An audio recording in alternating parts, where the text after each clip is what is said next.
I thought I knew what love looked like. I thought I understood what for better or worse meant when I said those words in front of our families 8 years ago. I was wrong about a lot of things back then, but I wasn't wrong about the man I wanted to become. My name is David Mitchell. I'm 35 years old, a mechanical engineer at Ford's Dearborn plant, pulling down $85,000 a year. Not rich, but comfortable. Steady. The kind of man who pays his bills on time, changes his oil every 3,000 miles, and believes that promises matter. I met Karen Stevens when she was 25 and I was 27. She worked as a bank teller downtown. Blonde hair always perfectly styled, smile that could light up a room, laugh that made you forget whatever was bothering you.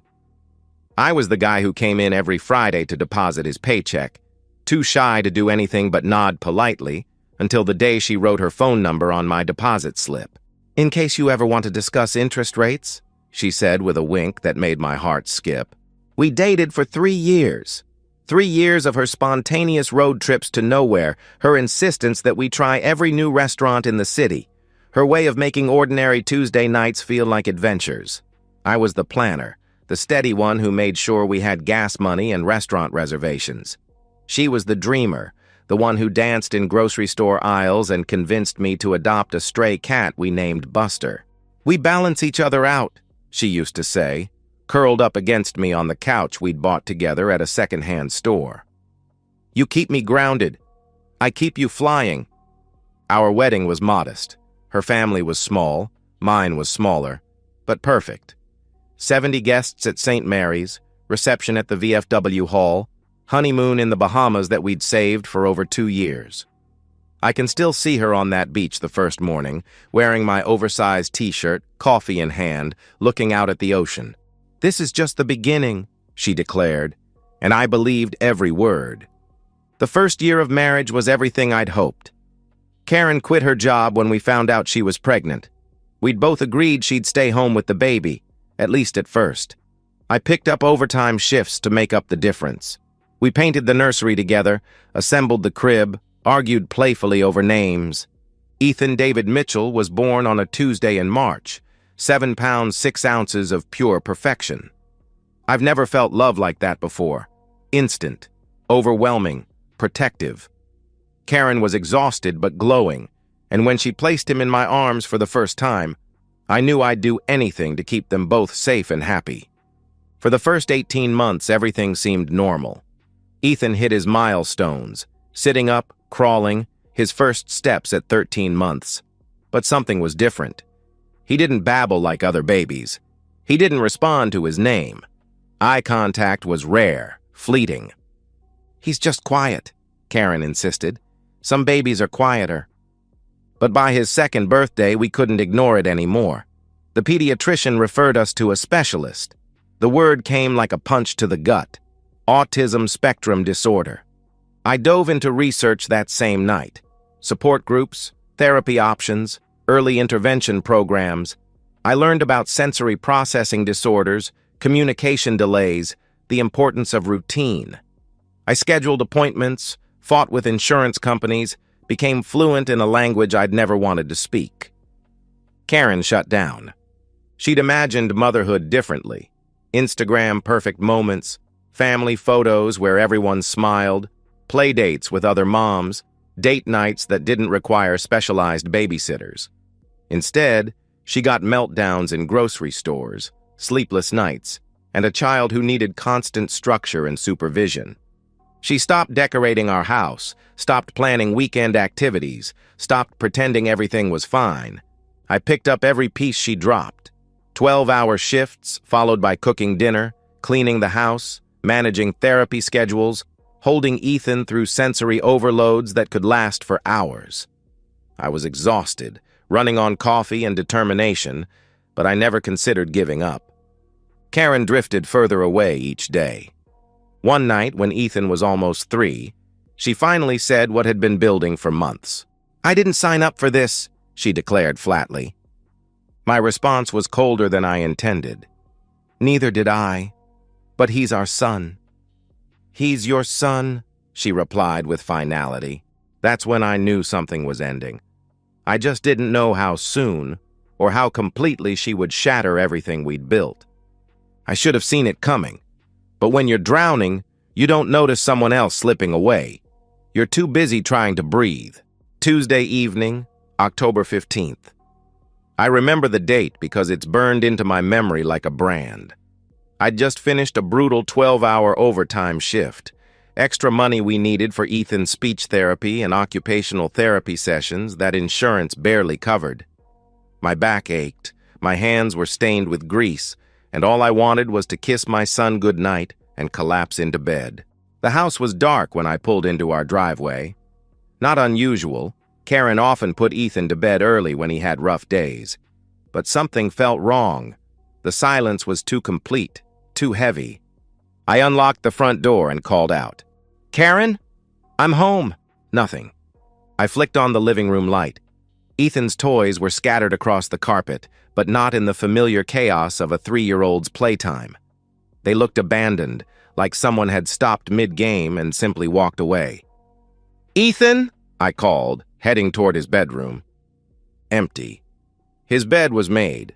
Karen always made his bed after his afternoon nap, but his favorite stuffed elephant was missing. Panic started creeping up my throat. I rushed to our bedroom. Karen's side of the closet was half empty. Her dresser drawers hung open, contents rifled through. Her makeup bag was gone from the bathroom counter. That's when I saw it.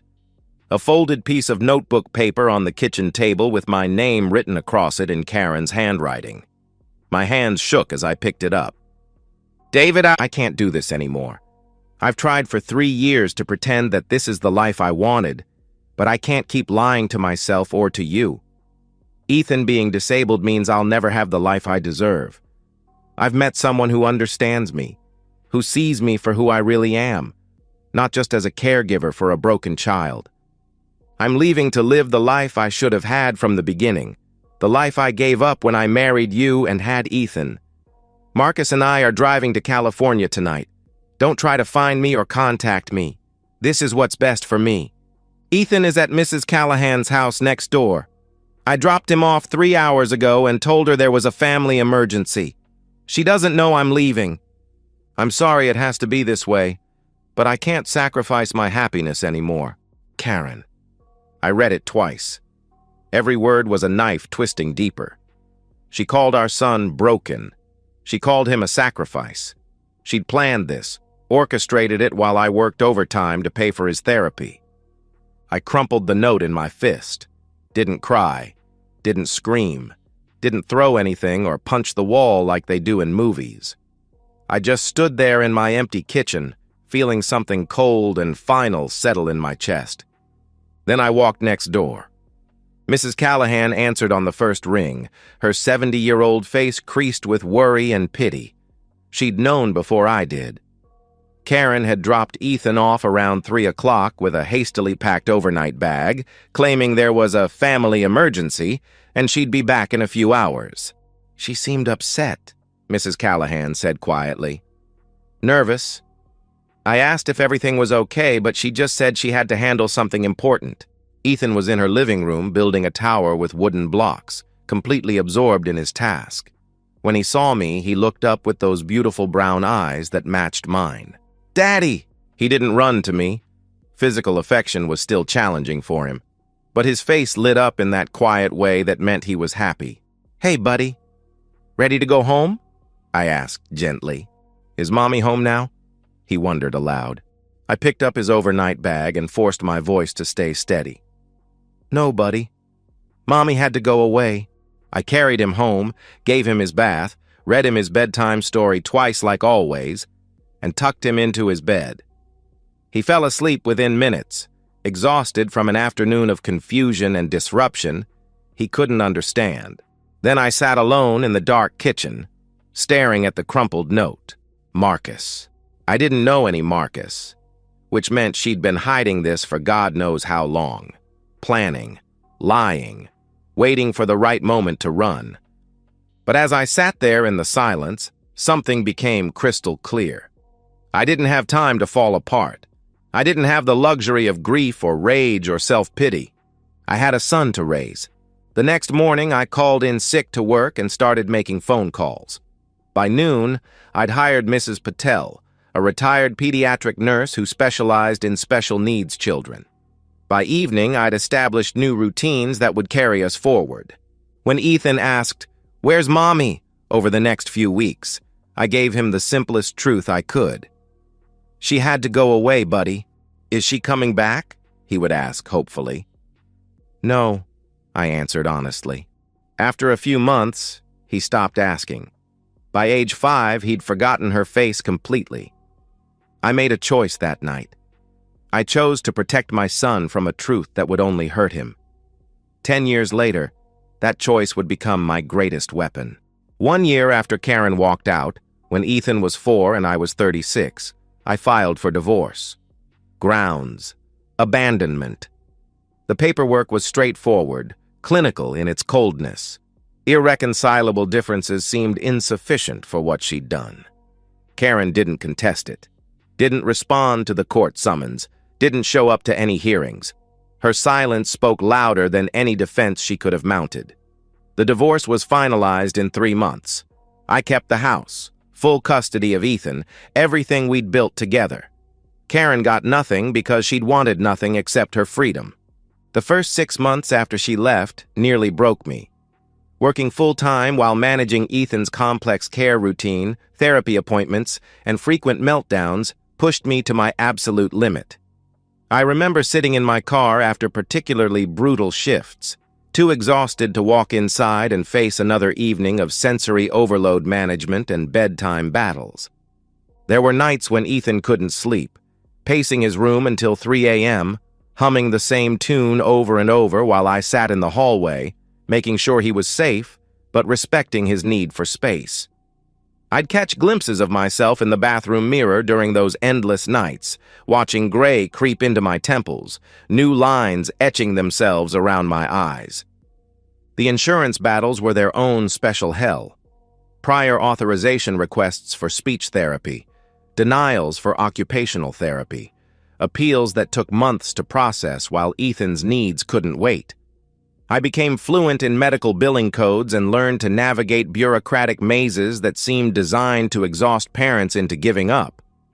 But slowly, methodically, I built something better than what we'd had before. Mrs. Patel became family, a steady, unflappable presence who understood Ethan's needs instinctively and never once looked at him with pity or frustration. She taught me pressure point techniques for managing sensory overloads and showed me how to read his subtle communication cues. Ethan's progress was gradual but undeniable. By age 5, he could follow complex routines independently. By 7, he was speaking in full sentences, though still selectively.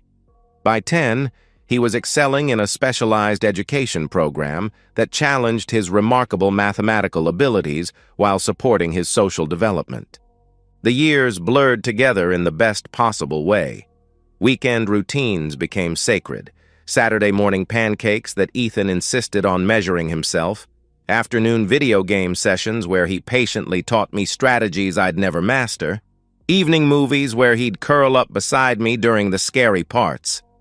We built elaborate Minecraft worlds together, cities with perfect geometric precision that reflected how his mind organized information. He'd spend hours explaining the logic behind his architectural choices, his face animated with the joy of sharing something he'd created. I never dated, never had time, never felt the desire. My life was work and Ethan, and that felt complete. When well-meaning friends or colleagues suggested I get back out there, I'd just smile and change the subject. I'd found my purpose. By the time Ethan turned 13, making me 45, I barely recognized the broken man I'd been a decade earlier. Gray showed prominently at my temples now, and my hands were rougher from years of maintenance work and household repairs. But I was stronger than I'd ever been, more certain of what mattered. Ethan was thriving in his own beautiful way. He had a small group of friends from his program, kids who understood his quirks and appreciated his loyalty. He'd discovered computer programming and spent hours creating simple games with mathematical puzzles. His teachers called him quietly brilliant, and predicted great things for his future. I thought about Karen sometimes during those years, but only in passing, wondering vaguely where she'd ended up, if she'd found the life she'd dreamed of with Marcus. Mostly, I didn't think about her at all. She'd become irrelevant to our story, a chapter that had ended so completely it felt like fiction. She'd made her choice 10 years ago. I'd made mine. I chose my son, every single day, and I'd never regretted it once. For 10 years, I didn't hear from her. Not a phone call, not a letter, not a birthday card for Ethan. 10 years of complete silence. And then, on an ordinary Saturday afternoon, she knocked on my door. Saturday afternoon, March 18th. Ethan and I were deep into our latest Minecraft project, a massive castle complete with working redstone mechanisms that he'd designed himself. At 13, his understanding of complex systems far exceeded mine, but he was patient with my clumsy attempts to help. "Dad, you need to place the repeater facing the other direction," he said patiently, not looking up from his screen, but somehow knowing exactly what mistake I was making. "How do you even know that?" I laughed, fixing my error. "Pattern recognition. It's all just logic," he explained matter-of-factly. The doorbell rang. We both looked up, confused. We weren't expecting anyone, and weekend visitors were rare in our carefully structured routine. "I'll get it," I announced, pausing my game. I opened the door, and time stopped. Karen stood on my doorstep. 38 years old, 20 pounds thinner than when she'd left, wearing clothes that had seen better days. Her blonde hair was darker now, with gray roots showing, and there were lines around her eyes that spoke of hard years. But it was unmistakably her. For a long moment, neither of us spoke. Then instinct took over, and I slammed the door in her face. "David, please!" she called out desperately. "Just 15 minutes! Please!" From the living room, Ethan called out, "Dad, who is it?" Karen pounded on the door again. "David, please, I'm begging you," she pleaded. Against every rational thought in my head, I opened the door again. Not out of kindness, but out of curiosity. I wanted to know what desperation looked like on the woman who'd called our son broken. 15 minutes, I said coldly. "Then you leave." "Thank you," she whispered gratefully. She walked into our house like she was entering a stranger's home, hesitant, fearful, taking in the changes I'd made over the years. New furniture, fresh paint, family photos on the mantle that didn't include her. I offered her tea out of cold formality, nothing more. We sat in the living room where she'd once played with our toddler son. I waited. I wasn't going to make this easy. Karen broke down immediately, tears streaming down her face as the words poured out. "David, I was so wrong. Marcus lied about everything. He wasn't wealthy like he claimed. He was barely surviving on unemployment and side jobs. He kept promising we'd get married, that we'd start fresh in California, but it never happened. Always next month or next year," she sobbed. I kept my expression neutral, watching her crumble. "He made me get a job waitressing. Then he started taking my paychecks, saying he was managing our finances, building toward our future.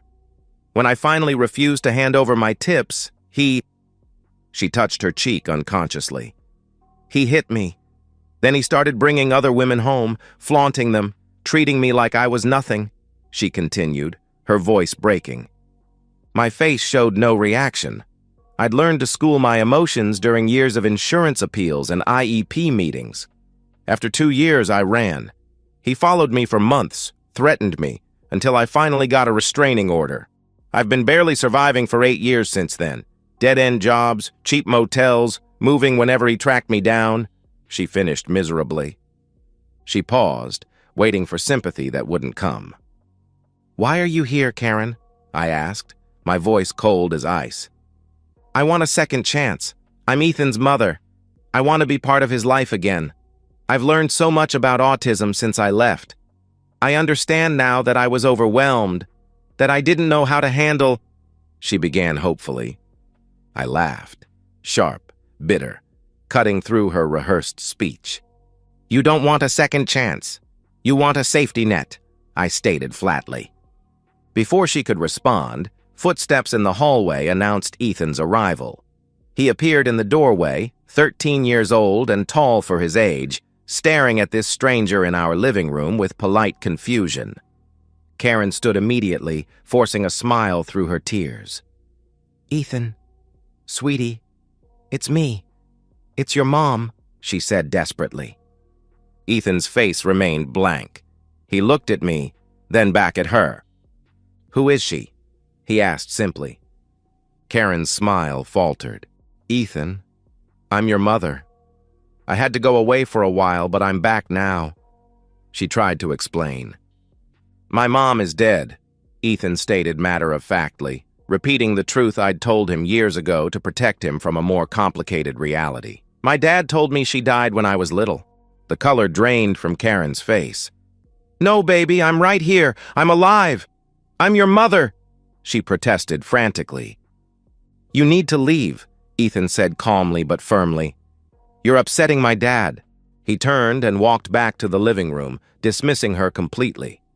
Karen stared after him, shattered. I stood and walked to the door, holding it open. "You heard him. Time to go," I said with finality. She followed me, broken and desperate. At the door, she stopped for one last attempt. "David, please, can you lend me $1,000 just to get back on my feet? I'll pay you back. I swear I will," she begged. My hand moved toward my pocket. For just a moment, hope flickered in her eyes. Then I pulled out my hand and extended my middle finger. "F off, Karen," I said with quiet venom. I slammed the door and watched through the window as she walked away, shoulders slumped, defeated, alone. And I felt nothing. Not anger, not pity, nothing. That's when I knew I'd won. I don't regret anything. Not the sleepless nights when Ethan was small and couldn't settle. Not the hospital visits when his anxiety overwhelmed his small body. Not the years of sacrifice, the missed opportunities, the road not taken. Every choice I made led me to this moment, and this moment is exactly where I belong. Ethan is 13 now, thriving in ways that would have seemed impossible when Karen walked out 10 years ago. He's excelling in an advanced mathematics program, has a small but loyal group of friends who appreciate his dry humor and unwavering honesty. He's learning to navigate the world at his own pace, in his own way, and he's genuinely happy. That's all that matters. Karen, I don't think about her. I don't wonder where she ended up or whether she found the happiness she thought she deserved. She made her choice 10 years ago when she decided our son wasn't worth staying for. I made mine too. I chose Ethan. Every single day, every difficult moment, every small victory. And I'd do it again without hesitation. Last night was typical for us now.